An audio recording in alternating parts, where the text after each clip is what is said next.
KVR news 9 కి స్వాగతం। ఈ రోజు వార్తలోని ముఖ్యాంశాలు మీకోసం। ఓడిపోయిన చోటే పట్టుదలతో పనిచేసి లోకేష్ గెలిచాడు, ముఖ్యమంత్రి చంద్రబాబు నాయుడు।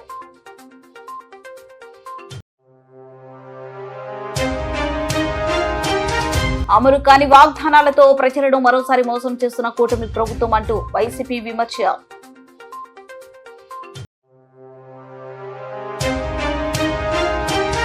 భూమన కరుణాకర్ రెడ్డిని అరెస్టు చేయాలి, టీడీపీ నాయకులు డిమాండ్।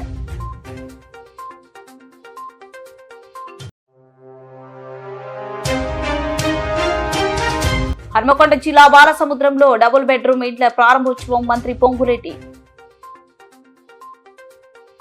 5,000 ఓట్ల తేడాతో ఓడిపోయిన చోటే పట్టుదలతో పనిచేసి ప్రజల ఆశీస్సులతో 91,000 మెజార్టీతో లోకేష్ గెలిచాడు। మంగళగిరి నియోజకవర్గాన్ని రాష్ట్రంలోనే ఒక ఆదర్శ నియోజకవర్గంగా ఉంచడానికి లోకేష్ పనిచేస్తున్నాడు, ముఖ్యమంత్రి చంద్రబాబు నాయుడు। సీట్లున్నాయి, మంచి సీట్లుంటే ఎలక్షన్లు వచ్చాయి। నేను ఆ రోజు సజెస్ట్ చేశాను, మంగళగిరిలో ఇంతవరకు మనం గెలవలేదు, ఒకేసారి గెలిచాం। ఎందుకంటే పార్టీని నడిపించింది నేనే కాబట్టి 40 సంవత్సరాల సుదీర్ఘ రాజకీయ చరిత్రలో మొట్టమొదటిసారిగా కోటేశ్వరరావు ఎంఎస్ఎస్ కోటేశ్వరరావు అంటే అప్పట్లో గెలిచాం। తర్వాత గెలవల, ఒకసారి సిపిఎంకి ఇచ్చాం, ఒకసారి బీజేపీకి ఇచ్చాం। కానీ ఇవన్నీ చూసిన తర్వాత మనం గెలవలేదు, మన కార్యకర్తలు హుషారుగా లేరు కాబట్టి లాస్ట్ మూమెంట్ పోతున్నారు కాబట్టి ఆలోచించమని నేనైతే సజెస్ట్ చేశాను। సజెస్ట్ చేస్తే కాదు నేను ఇక్కడే నిలబడతానని నిర్ణయం తీసుకున్నారు, నేను అలో చేశాను। అది అయిన తర్వాత 5,000 ఓట్లతో ఓడిపోయాడు।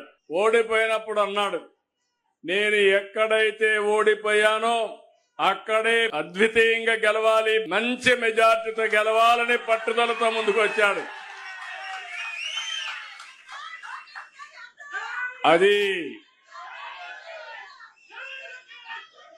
అది అతని పట్టుదల।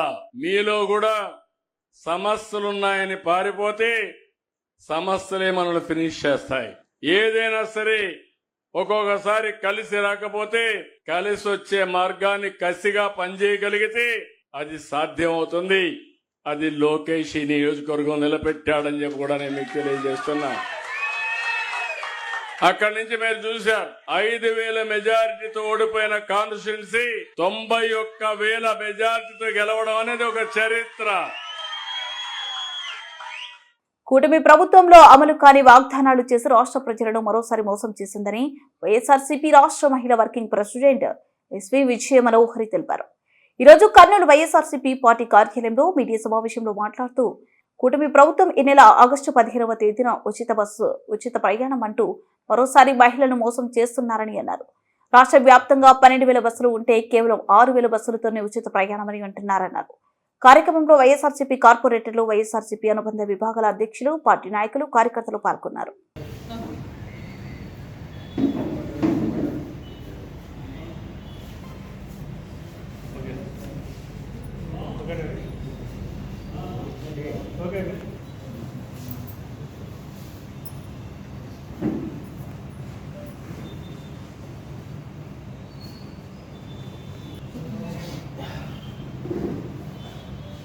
మీడియా మిత్రులందరికీ నమస్కారం।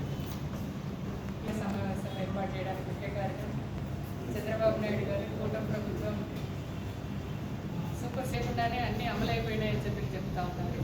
కాబట్టి ఆగస్టు 15 నుంచి ఉచిత బస్సు ప్రయాణం స్టార్ట్ చేస్తున్నాం। ఎలక్షన్లప్పుడు చంద్రబాబు నాయుడు గారు ఏ రకంగా అడ్వర్టైజ్మెంట్ లిస్ట్లో ఒక అమ్మాయి కూర్చొని ఇవన్నీ రాసుకుంటా ఉంటాయి, హస్బెండ్ వచ్చి ఏం రాస్తున్నాడు ఇవన్నీ పోవడానికని అంతా లిస్టు రాసుకుంటున్నాను, మనం మరి ఇంతవరకు ఎక్కడికి తీసుకుపోలేదు కదా అంటే హస్బెండ్ చెప్తాడు కూటమి ప్రభుత్వం వస్తుంది, చంద్రబాబు నాయుడు గారు అన్ని ఫ్రీ ఉచిత బస్సు అని చెప్పాడు, మనం అన్నీ తిరగొచ్చు అని చెప్తాడు। ఆ రకంగా ప్రజలను మభ్యపెట్టి మహిళలను మోసం చేసి అధికారంలోకి వచ్చి ఈరోజు ఉచిత బస్సు అని చెప్పి బస్సును అమలు చేస్తామని చెప్పని ప్రకటించినారు। ఉచిత బస్సు అంటే మరి మనం స్టేట్లో ఎక్కడికి వెళ్ళినా కూడా ఏ ప్రాంతానికి వెళ్ళినా కూడా ఉచితంగా మహిళలు తిరగగలరు। బస్సులు అనౌన్స్ చేశారు, Palle Velugu, ultra Palle Velugu, city ordinary, city metro express ఈ బస్సులకు మాత్రమే వర్తింపజేస్తారంట। మరి మన స్టేట్లో దాదాపు మీడియా మిత్రులందరికీ నమస్కారం. ఈరోజు మరి ఈ పాత్రికేయ సమావేశం ఏర్పాటు చేయడానికి ముఖ్య కారణం చంద్రబాబు నాయుడు గారు కూటమి ప్రభుత్వం సూపర్ 6 పథకాలని చెప్పని ఏవి చేయకుండానే అన్ని అమలైపోయినాయని చెప్పని చెప్తా ఉన్నారు. అంతేకాకుండా ఈ ఆగస్టు 15 నుంచి ఉచిత బస్సు ప్రయాణం స్టార్ట్ చేస్తున్నామని చెప్పన్నారు. ఉచిత బస్సు ప్రయాణం గురించి మరి మాట్లాడాలంటే కూటమి ప్రభుత్వం ఎలక్షన్లప్పుడు చంద్రబాబు నాయుడు గారు ఏ రకంగా అడ్వర్టైజ్మెంట్లు ఇచ్చినారంటే, ఒక ఇంట్లో ఒక అమ్మాయి కూర్చొని అన్ని రాసుకుంటా ఉంటుంది. హస్బెండ్ వచ్చి ఏం రాస్తున్నాడని చెప్పి అడుగుతాడు. అంటే తిరుపతి, చిత్తూరు, కాళహస్తి, శ్రీశైలము ఇవన్నీ పోవడానికని నేనంతా లిస్టు రాసుకుంటున్నాను, మనం మరి ఇంతవరకు నువ్వు ఎక్కడికి తీసుకుపోలేదు కదా అంటే హస్బెండ్ చెప్తాడనమాట, లేదు ఆ రోజు నాకు చేత కాలేదు, ఈ 5 సంవత్సరాల తర్వాత మనము కూటమి ప్రభుత్వం వస్తుంది, చంద్రబాబు నాయుడు గారు అన్నిటికీ ఫ్రీ ఉచిత బస్సు అని చెప్పినాడు, మనం అన్ని తిరగొచ్చు అని చెప్తాడు. ఆ రకంగా ప్రజలను మభ్యపెట్టి మహిళలను మోసం చేసి అధికారంలోకి వచ్చి ఈరోజు ఉచిత బస్సు అని చెప్పని ఆల్రెడీ 14 నెలల టైం అయిపోయింది. గడిచిపోయిన తర్వాత ఈరోజు ఏదో తూచమంత్రంగా ఈ ఆగస్టు 15 నుంచి ఉచిత బస్సును అమలు చేస్తామని చెప్పని ప్రకటించినారు. ఉచిత బస్సు అంటే మరి మనం స్టేట్లో ఎక్కడికి వెళ్ళినా కూడా, ఏ ప్రాంతానికి వెళ్ళినా కూడా ఉచితంగా మహిళలు తిరగగలిగేలాగా ఉండాలి. అట్లా కాకుండా కేవలం కొన్ని బస్సులు అనౌన్స్ చేసినారు. Palle Velugu, ultra Palle Velugu, city ordinary, city metro express ఈ బస్సులకు మాత్రమే వర్తింపజేస్తారంట. మరి మన స్టేట్లో దాదాపు 12,000 బస్సులు ఉన్నాయి. 12,000 బస్సులలో కేవలం 50% బస్సులే, అంటే కేవలం 6,000 బస్సుల్లో మాత్రమే ఉచిత బస్సు సదుపాయాన్ని ప్రకటించినారు. ఈరోజు ఈ ఉచిత బస్సు, ఈ పల్లె వెలుగైనా, అల్ట్రా పల్లె వెలుగైనా, సిటీ ఆర్డినరీ, సిటీ మెట్రో అయినా కూడా కేవలం అది సగటున ప్రయాణించే రూట్ కేవలం 40-50 కిలోమీటర్లు మాత్రమే ప్రయాణిస్తుంది. మరి 40-50 కిలోమీటర్లు ప్రయాణం చేసి మనం తిరుపతి ఎక్కడుంది, కాళహస్తి ఎక్కడుంది, కాణిపాకం ఎక్కడుంది, సింహాచలం ఎక్కడుంది, ఇవన్నీ పోవాలంటే మహిళలకు సాధ్యమేనా? ఇట్లా అలవిగాని వాగ్దానాలను ఇచ్చి ప్రభుత్వం అధికారంలోకి వచ్చి మహిళల్ని మోసం చేయడాన్ని ఏ రకంగా మనం చూడాలా అని చెప్పని మేము ఈరోజు ప్రశ్నిస్తా ఉన్నాము. సిటీ ఆర్డినరీ బస్సులు కూడా అంతే, కేవలం 30 కిలోమీటర్లు దాటి వెళ్ళవు. జిల్లా సరిహద్దులు దాటే బస్సులు చాలా తక్కువ. జిల్లానే దాటలేని వాళ్ళము మనము మరి రాష్ట్ర సరిహద్దుల వరకు పోగలగాలంటే ఏ రకంగా పోగలము? ఇట్లాంటి పథకాన్ని గొప్పగా అమలు చేశానని చంద్రబాబు నాయుడు ఈరోజు చెప్పుకుంటూ, ఈ కూటమి ప్రభుత్వము అన్ని పథకాలను మేము అమలు చేసేసినాము, మహిళలందరికీ సాటిస్ఫైగా ఉన్నాము అని చెప్పని గొప్పలు చెప్పుకుంటా ఉన్నారు. వాస్తవంగా మరి మనం రాష్ట్ర వ్యాప్తంగా ఒక చోటు నుంచి ఇంకో చోటికి పోవాలని చెప్తే ఇంద్ర బస్సులు, గరుడ, అమరావతి, అల్ట్రా డీలక్స్, వెన్నెల ఈ బస్సులు ఉన్నాయి. వీటిలోకి మరి మహిళలను ఎక్కడానికి అవకాశం ఉంటుందా? వీటిని ఉచితంగా ఇవ్వగలుగుతారా? మహిళలకు ఎక్కే అవకాశం ఉంటుందా? కేవలం పేద మహిళలను మభ్యపెట్టడానికి అని చెప్పని కేవలం పేదవాళ్లకు ఇది అలవ్ లేకుండా ఈ పెద్ద బస్సులలో డబ్బులు పెట్టి కొనాలా, చిన్న బస్సులలో పల్లె వెలుగు ఈ బస్సులలో మాత్రమే అలవ్ చేస్తూ ఉన్నారు. ఇదంతా కూడా ప్రజలు, మహిళలు అందరూ గమనిస్తూ ఉన్నారు. మహిళలను ఈ రకంగానే గాను ప్రతి ఒక్క రంగంలో కూడా మోసం చేస్తానే ఉన్నాడు మరి చంద్రబాబు నాయుడు. మొన్నటికి మొన్న మన జగనన్న ప్రభుత్వంలో ఇచ్చిన అమ్మఒడి పథకానికి దానికి పేరు మార్చి తల్లికి వందనం అని చెప్పినాడు. తల్లికి వందనం అని చెప్పి 30 లక్షల మంది విద్యార్థులకు తల్లికి వందనం రాకుండా చేసినారు. మరి లాస్ట్ ఇయర్కు ఈ ఇయర్కు కలిపి ఒక్కొక్క విద్యార్థికి సగటున రావాల్సింది 30,000 రూపాయలు అయితే దాంట్లో కేవలం 9,000, 8,000 మాత్రమే పడినాయి కొంతమంది తల్లులకు. అట్లా కూడా ఆ పథకానికి తల్లికి వందనం కాదు, తల్లికి పంగనామం లాగా ప్రతి ఒక్కరిని మోసం చేసినారు. స్త్రీ శక్తి పథకం అని చెప్పని మరి జగనన్న ప్రభుత్వంలో మహిళలకు తన కాళ్ళ మీద తను నిలబడేలాగా ప్రతి మహిళకు కూడా చేయూతనందించినారు. ఆ పథకాన్ని కూడా చంద్రబాబు నాయుడు గారు నీరుగార్చినారు. నెలకు 1,500 ఇస్తాను ప్రతి మహిళకు, 18 ఏళ్ళు దాటినా ప్రతి మహిళకు నెలకు 1,500 రూపాయలు ఇస్తానని చెప్పినారు. ఇంతవరకు ఆ పథకం గురించిన ఊసే లేదు. మరి డ్వాక్రా మహిళలకు 0 వడ్డీని రద్దు చేసినారు. అట్లాగే తల్లులకు అందరికీ అందే విద్యా దీవెన, వసతి దీవెన పథకాలను కూడా అమలు చేయకుండా బకాయి పెట్టినారు. ఆసరా, చేయూత, ఈబీసీ నేస్తం, కాపు నేస్తం ఇలా మహిళలకు తోడుగా ఉండే పథకాలన్నిటిని కూడా రద్దు చేసిన ప్రభుత్వం ఏదయ్యా అంటే కూటమి ప్రభుత్వం. ఈ రకంగా అన్ని రకాలుగా మహిళలను మోసం చేసి వెన్నుపోటు పొడిచి చంద్రబాబు నాయుడు గారు ఈరోజు నేను సూపర్ 6 పథకాలను ప్రతి ఒక్కటి కూడా అమలు చేసినాను అని చెప్పని చంకలు కొట్టుకుంటున్నారు. అట్లాగే మరి సంవత్సరానికి 3 సిలిండర్లు ఇస్తానని చెప్పినారు. మరి 2 సంవత్సరాలు అయిపోయింది. 2 సంవత్సరాలు కలిపి కేవలం 1 సిలిండర్తోనే స్టాప్ చేసినారు. ఇంతవరకు ఆ పథకం గురించి లేదు. ఏమంటే ఉచిత గ్యాస్ కూడా మేము అందజేస్తున్నామని చెప్పని చెప్పుకుంటూ వస్తున్నారు. ఇవన్నీ ఒకటైతే ఈరోజు కొత్త మద్యం పాలసీని తీసుకొని వచ్చినారు. అంటే ఇది కూడా మహిళలకు సంబంధించింది కాబట్టి నేను మాట్లాడుతూ ఉన్నాను. మహిళలకు ఈరోజు రాష్ట్రంలో ఎక్కడా కానీ శాంతి భద్రతలు అనేది లేకుండా పోయింది. పట్టణాల్లో అయితేనేం, పల్లెలలో అయితేనేం మహిళలకు, చిన్నారులకు, బాలికలకు బయటికి వస్తే వాళ్ళకి ఎటువంటి రక్షణ లేకుండా పోతా ఉంది. ఈరోజు మరి కొత్త మద్యం పాలసీని తీసుకుని వచ్చి ఆల్రెడీ అంతకుముందు మన జగనన్న ప్రభుత్వంలో రాష్ట్ర ప్రభుత్వమే మద్యం దుకాణాలను నడిపేది. అప్పుడు ఎటువంటి ఇది లేకుండా ఉండేది. మద్యం తీసుకున్న వాళ్ళు ఎవరైనా సరే ఆ బాటిల్ తీసుకుపోయి వాళ్ళ ఇంట్లోనూ లేదా ఎక్కడైనా ప్రైవేట్ ప్రదేశంలో తాగిపోయేవాళ్ళు. ఈరోజు అట్లా కాదు. ప్రతి మద్యం దుకాణానికి బెల్ట్ షాపులను ఆల్రెడీ బెల్ట్ షాపులు ఇచ్చేసినారు. బెల్ట్ షాపులకు అదనంగా పర్మిట్ రూములను ఇస్తూ ఉన్నారు. మద్యం దుకాణాలలో టౌన్లలో, సెంటర్లలో ఎక్కడ పడితే అక్కడ ఉన్నాయి, పల్లెలలో ఉన్నాయి. వాటికి పర్మిట్ రూమ్లు ఇస్తే, పర్మిట్ రూమ్ లైసెన్స్లు ఇస్తే మరి పట్టపగలు మహిళలు ఏ రకంగా రక్షణగా బయటికి పోగలరు? మహిళలు అయితేనేమి, చిన్నారులు అయితేనేమి, స్కూల్ పోయే స్టూడెంట్స్ అయితేనేమి రోడ్ల మీద వాళ్ళు ఆ మద్యం దుకాణంలో కూర్చొని పక్కన పర్మిట్ రూమ్లలో తాగి రోడ్ల మీద వాళ్ళు అసభ్యంగా ప్రవర్తిస్తూ ఉంటే మహిళలకు, చిన్నారులకు, ప్రజలకు ఏ రకంగా రక్షణ ఉంటుంది? ఈ పర్మిట్ రూమ్లను కేవలం నువ్వు నీ ప్రభుత్వం ఆదాయం కోసం అని చెప్పని చూసుకొని ఇట్లా పర్మిట్ రూమ్లను లైసెన్సులు ఇవ్వడం మంచి పద్ధతి కాదు అని చెప్పని మేమందరం క్వశ్చన్ చేస్తూ ఉన్నాము.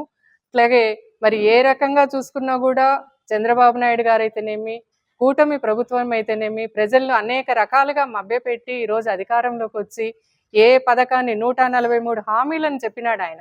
143 హామీలలో ఏ ఒక్కదాన్ని కూడా సంపూర్ణంగా అమలు చేయకుండా ప్రతిదీ మేము చేసేసినామని చెప్పని వీళ్ళు ఈరోజు సుపరిపాలన అంటూ ప్రతి ఇంటికి తిరిగి చెప్పుకుంటా ఉన్నారు. ఇది కరెక్ట్ కాదు. ప్రజల తరపున పోరాటం చేయడానికి ఎప్పుడు కూడా జగనన్న సైనికులం అందరం కూడా రెడీగా ఉన్నాము. ప్రజలకు రావాల్సినటువన్నీ అందే వరకు కూడా మేమందరం పోరాటం చేస్తాము.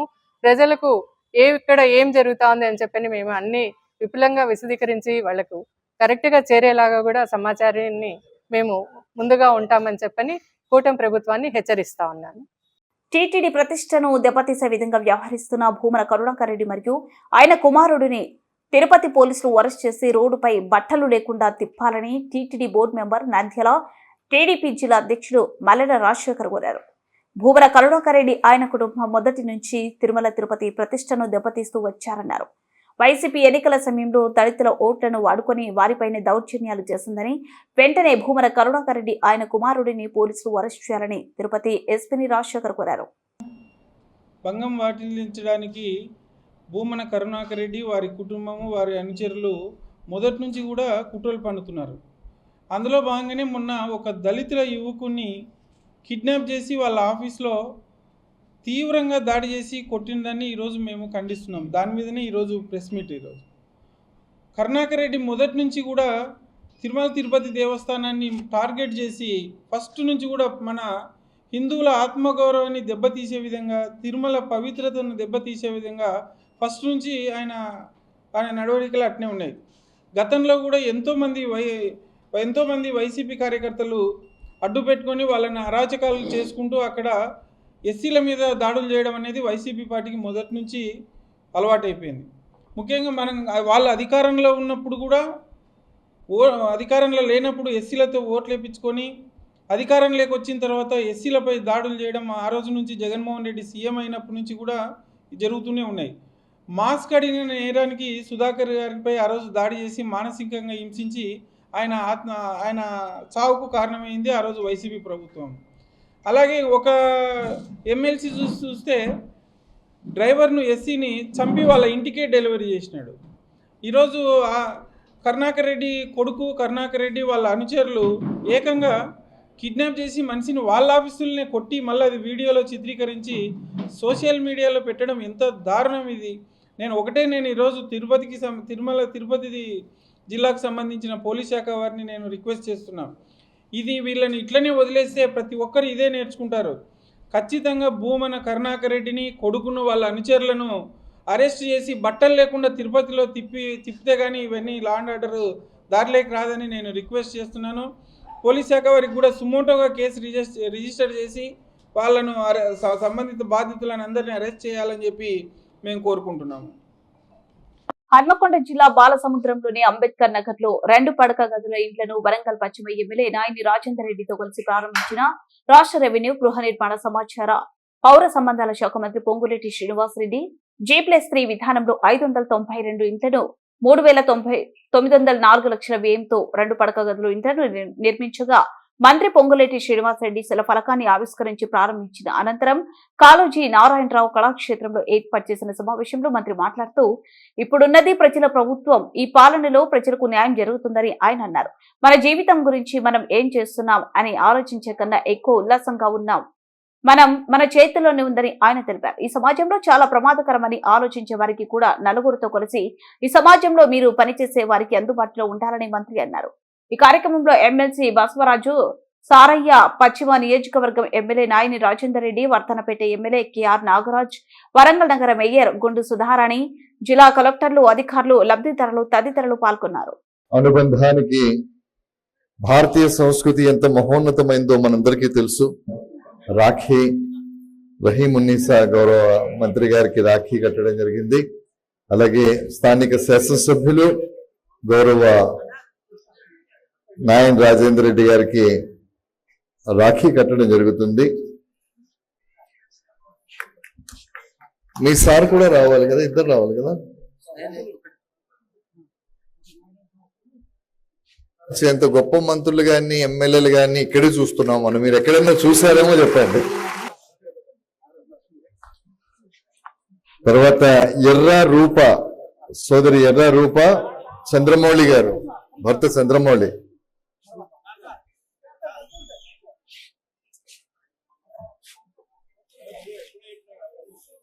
కల్పన శ్రీనివాస్ గారు, జి శ్రీనివాస్ భర్త.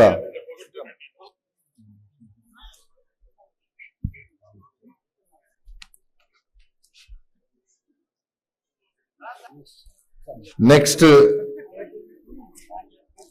చలో చెప్పండి కల్పన.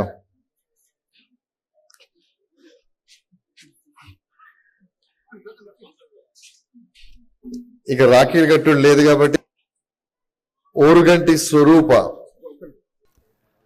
అదిగో అని అట్లా ఏలాడి కట్టి చూపించి రెండోసారి కూడా ఓటేసుకొని మళ్ళీ మూడోసారి మీరు నాకు ఓటేస్తే ఆ చూపించింది మీ ఇంటికి అందిస్తానని చెప్పి మాయ మాటలు చెప్పారే తప్ప ప్రభుత్వ సొమ్ముని ఖర్చు పెట్టాల్సినంత పెట్టి ఏ పేదవారి కళ, ఏ పేదవారి ఆశ, ఏ పేదవారికి ఒక చిన్న గూడు వస్తుందని ఎదురు చూస్తే 2018 నుంచి కట్టనైతే కట్టారు, కట్టిని 2 సార్లు పీక్కుపోయారు. అయినా ఆ పేదవాడి కళ ఆనాటి ఇవ్వకపోతే మీ అభిమాన నాయకులు స్థానిక శాసనసభ్యులు రాజేంద్రన్న పదే పదే గౌరవ ముఖ్యమంత్రి గారి దగ్గర, నా దగ్గర ఆనాటి ప్రభుత్వము కట్టింది ఎందుకు ఇయ్యలేదా అంటే 2 కారణాలు అర్థమైంది నాకు. ఒక కారణం, ఆనాటి ప్రభుత్వంలో ఎవరైతే పింక్ కలర్ షర్ట్లు వేసుకొని సుమారు 2,000-2,500 మంది దగ్గర ప్రభుత్వం మందే కాబట్టి ఈ 592 నీకిస్తా అని అందిని కాడికి దండుకున్నది ఒక కారణమైతే, ఇక ఓట్ల రాజకీయం కోసం ఈ 592 కుటుంబాలకు ఇస్తే మిగతా కుటుంబాలు మాకు దూరమైతాయి. ఈ దూరం అయిన దానికంటే మనం కట్టిని అట్లా చూపించుకుంటా ఇంకా ఒక 20-30 సంవత్సరాలు అదిగో నీ ఇల్లు వాటా దాంట్లో ఉందని మాయమాటలు చెబితే నమ్ముతారు అని రెండో కారణమైతే, ఈ 2 కారణాలు దృష్టిలో పెట్టుకొని ఆనాటి ప్రభుత్వం కట్టిన 6 సంవత్సరాలైనా పేదవాడికి ఆ ఇల్లు ఇవ్వలేకపోయింది. అటువంటి విషయంలో మిత్రుడు స్థానిక శాసనసభ్యుడు రాజేంద్రన్న చొరవతో గౌరవ ముఖ్యమంత్రి గారి సూచనలతో ఇంతకు ముందున్న కలెక్టర్ గారికి కానీ ఇప్పుడు వచ్చిన కలెక్టర్ గారికి కానీ దాని మీద పారదర్శకంగా మొన్న అసెంబ్లీ ఎన్నికల్లో రాజేంద్ర గారికి ఓటేశారని చూడలే. భవిష్యత్తులో కాంగ్రెస్ పార్టీకి ఓటేస్తారా అన్నది ఇంపార్టెంట్ కాదు. పేదవాడు అయి ఉంటే చాలు, నిస్వార్థంగా పేదవాడికి ₹1 కమిషన్ లేకుండా, ₹1 లాలూచీ లేకుండా పేదవాడికి ఇల్లు ఇవ్వాలని ఒక మంచి ఆలోచనతో ఆనాటి ప్రభుత్వంలో ఇస్తానన్న వాళ్ళల్లో బెనిఫిషరీస్ ఎవరైతే జెన్యూన్ ఉన్నారో వాళ్లతో పాటు ఇందాక గౌరవ స్థానిక శాసనసభ్యులు చెప్పినట్లు 592 ఇళ్లు ఏవైతే ఇచ్చామో ఆనాటి ప్రభుత్వంలో లిస్టు ప్రకటించేటప్పుడు కొంతమంది ఉద్యోగస్తుల పేర్లు కూడా ఉన్నాయి. ఒక్కొక్కళ్ళు 2-3 ఇళ్లు తీసుకున్నవి ఉన్నాయి. ఇవన్నీ రద్దు చేసి ఒక కుటుంబానికి ఒకటే ఇస్తామని చెప్పి అన్న మాట ప్రకారం 592 ఫైనల్ చేశాం. ఇంకా అర్హులైన పేదవాళ్లు కూడా ఉన్నారు అని మిత్రులు అడిగారు. ఈ 592 ఇందాక నేను చూసినప్పుడు చూశాను, చాలా ప్రైమ్ ఏరియా పేదవాళ్ళకి నిజంగా ఆ పరిసర ప్రాంతాల్లో వాళ్ళ జీవనోపాధికి కావాల్సిన అన్ని వసతులు ఆ పరిసర ప్రాంతాల్లోనే ఉంటాయి. అక్కడ నివసిస్తే దాన్ని కూడా దృష్టిలో పెట్టుకొని ఈనాడు 592 మందికి ఇచ్చినాం. ఈ ఇచ్చింది కూడా పారదర్శకంగా కులము, మతము, ప్రాంతము, పార్టీ ఏది అని చూడకుండా కేవలం పేదవాడు అయి ఉంటే చాలు, ఆ పేదవాడు ముఖములో ఆనందం చూడాలని ఈ పేదోడి ప్రభుత్వం ఏదైతే ఈ గౌరవ ముఖ్యమంత్రి రేవంత్ రెడ్డి గారి నాయకత్వంలో మన ప్రభుత్వం ఉందో, ఈ ప్రభుత్వం ఈనాడు ఇక్కడ వరంగల్ పట్టణంలో రాజేందర్ రెడ్డి గారు అసెంబ్లీ సెగ్మెంట్ లో ఇంతకు ముందే ఇచ్చుకోవటం జరిగింది. మిత్రులు అడిగినట్లు ఇంకా అదనంగా కూడా కావాలి కొన్ని ఇళ్ళు అని అడిగారు. ఇచ్చిన 3500 ఇందిరమ్మ ఇళ్లు కాకుండా ఇంకా అదనంగా కావాలన్నారు. తప్పకుండా గౌరవ ఇద్దరు కలెక్టర్లకు కూడా హ్యాబిటేషన్ ప్రాంతంలో ఏవైతే స్లమ్ములు ఉన్నాయో స్లమ్ములలో అక్కడ వాళ్ళు విల్లింగ్ ఉంటే ఇమీడియట్లీగా అటువంటిది కూడా ఫైనల్ చేయండి. అదనంగా కూడా ఇళ్లు ఈ ప్రభుత్వం ఇవ్వటానికి సిద్ధంగా ఉందని కూడా ఈ వేదిక ద్వారా గౌరవ శాసనసభ్యులకి అదే రకంగా కలెక్టర్లకు కూడా ఆదేశిస్తున్నాను. ఇక్కడ మీరు ఒక 2-3 విషయాలు మీరు ఆలోచించాల్సిన అవసరం ఉంది. ఈ ప్రభుత్వం వచ్చిన ఈ 18 నెలలు 19 నెలలలో సంక్షేమాన్ని అభివృద్ధిని 2 కళ్ళల జోడెడ్ల పేదవాడి ముఖంలో ఆనందం చూడాలి, పేదవాడికి అండగా ఉండాలి, పేదవాడి పక్షపాత ప్రభుత్వంగా ఉండాలని ఈ ప్రభుత్వం వచ్చిన మొదటి రోజు లగాయత్తు అది ఉచిత ఆర్టీసీ బస్ కావచ్చు, పేదవాడి ఇంటికి 200 యూనిట్లు ఉచిత కరెంటు కావచ్చు, పేదవాడికి జబ్బు చేస్తే రాజీవ్ ఆరోగ్యశ్రీ కార్యక్రమం ద్వారా 10 లక్షల రూపాయలు ఉచిత వైద్యం కావచ్చు, పేదవాళ్ళకి 500 రూపాయలకే గ్యాస్ మద్దతు కావచ్చు, ఇందిరమ్మ ఇళ్లు 5 లక్షల రూపాయలతో రాష్ట్ర వ్యాప్తంగా మొదటి విడత 4.5 లక్షల ఇళ్లు కావచ్చు.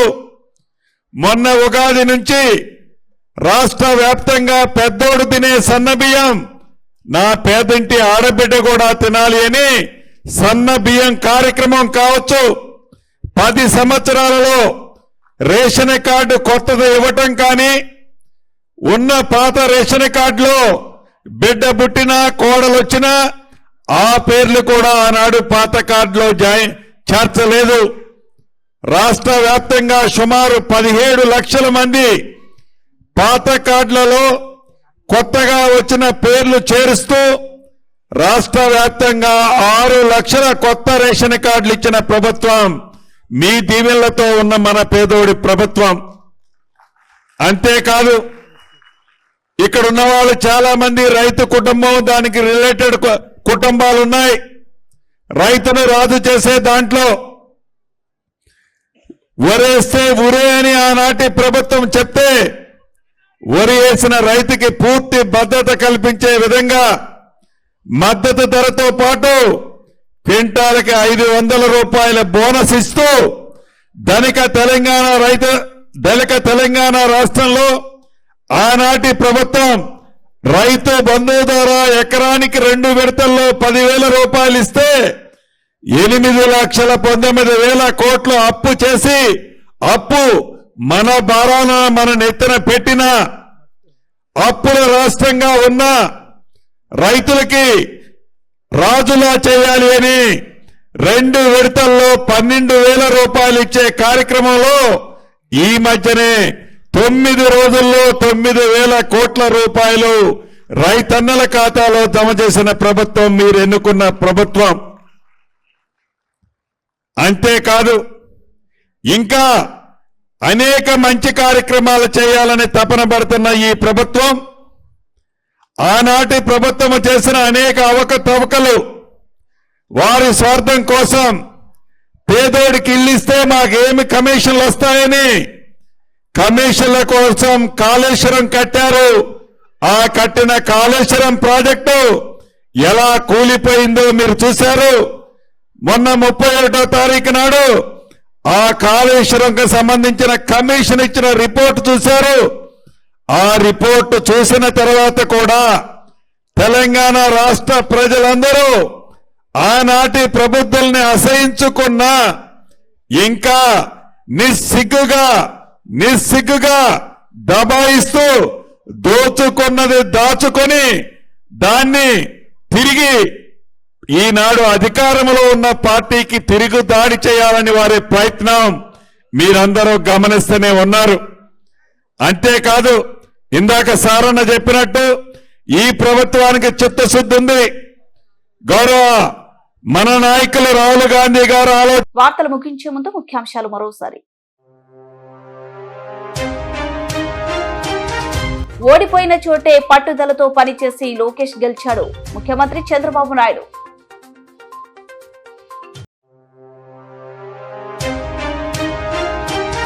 అమలు కాని వాగ్దానాలతో ప్రజలను మరోసారి మోసం చేస్తున్న కూటమి ప్రభుత్వం అంటూ వైసీపీ విమర్శ.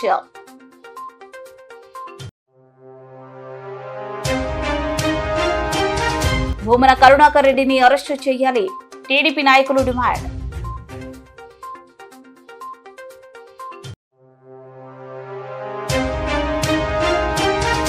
హన్మకొండ జిల్లా బాలసముద్రంలో డబుల్ బెడ్రూమ్ ఇంట్ల ప్రారంభోత్సవం మంత్రి పొంగులేటి.